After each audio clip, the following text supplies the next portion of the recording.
সামগ্রিক চট্টগ্রামের জনমানসে আমরা একটা ইমপ্যাক্ট ক্রিয়েট করতে চাই যে ময়লা যত্রতত্র ফেলা যাবে না। এটার জন্য ওই কোর্ট ইত্যাদি করে ফাইন হয়। আমরা টাকার ফাইনে না গিয়ে আমরা 2-1 দিনের জন্য জেলও দিয়ে দিতে পারি। এটা মোবাইল কোড করে ডকুমেন্টেশনও করা যেতে পারে, কারা ময়লা ফেলছে মোবাইল ফোনে যদি তাদের ছবি ধারণ করে রাখা যায়। আগে নোটিশ করেন আপনারা। প্রথমে বলছি যে অ্যাওয়ারনেস ক্রিয়েট করা, তারপরে সতর্কতা, তারপরে পানিশমেন্ট।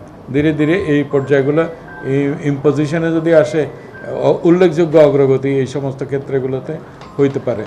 চট্টগ্রাম আসলে যে শুধু জলাবদ্ধতা নিয়ে চট্টগ্রামের কথা বলি তা নয়, আমরা নিজস্ব উদ্যোগে আমরা এর বাইরেও আমরা কথা বলি। উপদেষ্টা পরিষদে আমরা 4 জন উপদেষ্টা এটার দায়িত্বের মধ্যে আছি।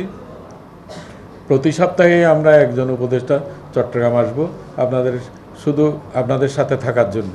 এটা এই নয় যে আপনাদের কাজের ফিরিস্তি আমরা নেওয়ার জন্যই আসি, এটা নয়।